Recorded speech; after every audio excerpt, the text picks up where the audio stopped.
सबसे पहले बात करते हैं चुनावी राज्य झारखंड की। झारखंड का सियासी रण भीषण होता इस समय जा रहा है। 13 और 20 नवंबर को 2 चरणों में झारखंड में होगा मतदान और जैसे जैसे चुनाव की जो तारीख है वो नजदीक आ रही है, वैसे वैसे जुबानी जंग भी तेज है। इन सबके बीच बीजेपी ने आज अपना संकल्प पत्र जारी कर दिया है। गृह मंत्री अमित शाह द्वारा ये संकल्प पत्र जारी किया गया। रांची के होटल रेडिसन ब्लू में अमित शाह ने पार्टी का मैनिफेस्टो जारी किया और अपने संकल्प पत्र में आदिवासियों से लेकर के महिलाओं तक के लिए बीजेपी ने कई वादे किए हैं। एक एक बिंदु अब आपके सामने रखेंगे, लेकिन उससे पहले ये आप जरा जान लीजिए कि आज अमित शाह कितने अग्रेसिव थे। उनके निशाने पर हेमंत सोरेन से लेकर के कांग्रेस पार्टी और लालू यादव तक थे। अमित शाह ने सोरेन सरकार पर झारखंड को लूटने का गंभीर आरोप लगाया। उन्होंने कहा कि इंडी गठबंधन की झारखंड सरकार भ्रष्टाचार में आकंठ डूबी हुई है। उन्होंने कांग्रेस सांसद धीरज साहू और विधायक आलमगीर आलम का जिक्र भी किया।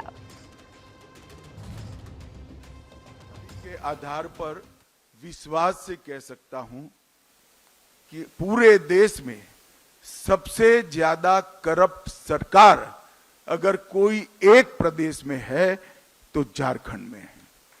इन्होंने इंतहा कर दी है करप्शन। मैं झारखंड की जनता को पूछना चाहता हूं, झारखंड में है कोई भी व्यक्ति ऐसा जिसने 350 करोड़ एक साथ देखे हो? एक इनके गठबंधन के एमपी के घर से 350 करोड़ पकड़े जाते हैं। आलम के घर से 20 करोड़ से ज्यादा रकम पकड़ी जाती है। मशीन लाए जाते हैं नोट गिनने के, वो भी गर्म हो जाते हैं। पैसा उठाकर ले जाने के लिए टेम्पो ले जाना पड़ता है। हेमंत बाबू जरा बता दीजिए, इतना तो पकड़ा गया है, बाकी का आपका गठबंधन खा गया। ये किसका पैसा है? तो झारखंड के लिए बीजेपी ने अपने संकल्प पत्र में क्या कुछ वादे किए हैं वो भी हम आपको सिलसिलेवार तरीके से बता देते हैं। लेकिन खास बात यहाँ ये है कि अमित शाह ने यूनिफॉर्म सिविल कोड लागू करने का जो वादा किया है और इससे आदिवासियों को बाहर रखने की बात भी उन्होंने सामने सामने कह दी। अमित शाह ने कहा है कि घुसपैठियों को अब चैन से सोने नहीं देंगे। जैसे ही झारखंड में बीजेपी की सरकार आएगी वैसे ही घुसपैठियों को धक्के देकर के झारखंड से बाहर किया जाएगा।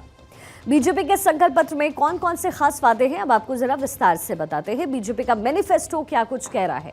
उनकी तरफ से कहा गया है 2,87,000 जो सरकारी नौकरी है वो बीजेपी की तरफ से दी जाएगी। इसके साथ ही 5 लाख स्वरोजगार के अवसर पैदा होंगे। 500 रुपए में गैस सिलेंडर मुहैया करवाएगी सरकार। हर साल 2 गैस सिलेंडर मुफ्त दिए जाएंगे। महिलाओं को 2100 रुपए हर महीने दिए जाएंगे। घुसपैठियों को बाहर निकालेगी बीजेपी की अगर सरकार बनती है तो। सरकार अगर बनी तो यूनिफॉर्म सिविल कोड झारखंड में लागू होगा। आदिवासी यूनिफॉर्म सिविल कोड के दायरे से बाहर रहेंगे, ये भी स्पष्टीकरण गृह मंत्री द्वारा दी गई। 1 रुपए में जमीन की होगी रजिस्ट्री। गरीब बेटियों को केजी टू पीजी की जो शिक्षा है वो फ्री में दी जाएगी। बेरोजगार युवाओं को 2,000 रुपए प्रति माह दिए जाएंगे। गर्भवती को 21,000 रुपए की मदद होगी। बुजुर्ग, विधवा, दिव्यांग को 2,500 रुपए प्रति माह दिए जाएंगे। बुजुर्गों को 10 लाख का मुफ्त इलाज दिया जाएगा। 21 लाख परिवारों को पक्का घर देने का वादा बीजेपी की तरफ से किया गया। संकल्प पत्र में खास बात यूनिफॉर्म सिविल कोड को लेकर के है, जो कि वादा बीजेपी की तरफ से किया गया।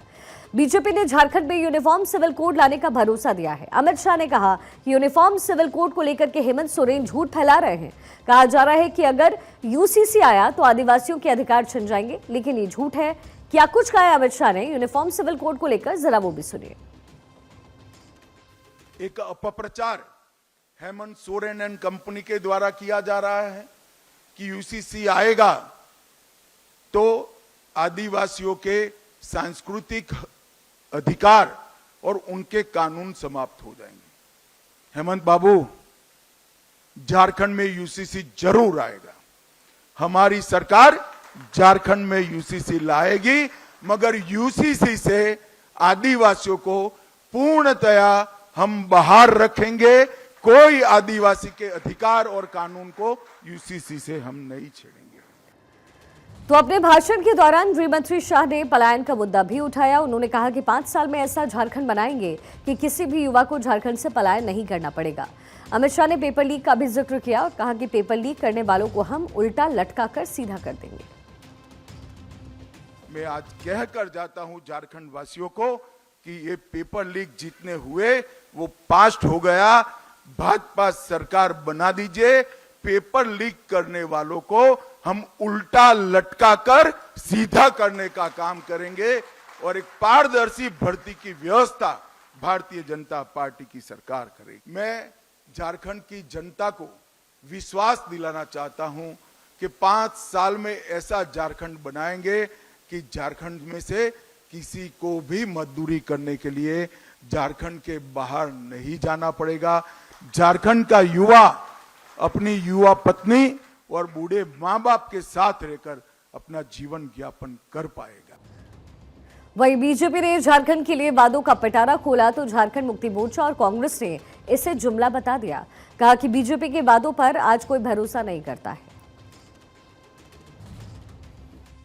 10 वर्षों तक जो व्यक्ति गृह मंत्री रहा हो और वो घुसपैठ की बात करे और झारखंड में घुसपैठ की बात करे और उसके लिए मुख्यमंत्री को दोषी बताए, या तो संविधान की समझ नहीं है या अपने दायरे का पता नहीं है कि वो देश के गृह मंत्री हैं। सीमा सुरक्षा का हर मामला उनके जिम्मे आता है। झारखंड की जनता ने 17-18 साल मैंने 2000 साल में झारखंड बना तब से लेके 2024 के बीच में 17-18 साल तक भाजपा यहाँ पर उनकी सरकार रही। उनके कई मुख्यमंत्री रहे, बाबूलाल मरांडी जी रहे, रघुवर दास जी रहे, बीच में 3 बार अर्जुन मुंडा जी रहे। इसके अलावा यहाँ पर रांची की बात करें तो यहाँ जो विधायक हैं वो लगभग 30 साल से यहाँ रहे, 28 साल 5 महीने तक। वहाँ 7 उनके सांसद रहे, मेयर डिप्टी मेयर रहे, उनके पार्षद रहे, डबल इंजन की सरकार रही। इसके बावजूद ना तो झारखंड का विकास इधर हुआ ना रांची का विकास हुआ। गृहमंत्री अमित शाह 2 दिनों के झारखंड के दौरे पर हैं। आज रांची से संकल्प पत्र जारी करने के बाद उन्होंने कई सभाएं भी की हैं। साल 2000 में गठन के बाद से झारखंड किसी सियासी अखाड़े की तरह ही हमेशा से नजर आया है। 2019 में इस राज्य में हेमंत सोरेन की सरकार बनी। कांग्रेस और राष्ट्रीय जनता दल गठबंधन इस समय साथ हैं। 81 सीटों वाले झारखंड में 13 और 20 नवंबर को होगा 2 फेजेस में मतदान। 23 नवंबर को नतीजों का ऐलान हो जाएगा। बीजेपी सत्ता में वापसी के लिए एड़ी चोटी का इस समय जोर लगा रही है।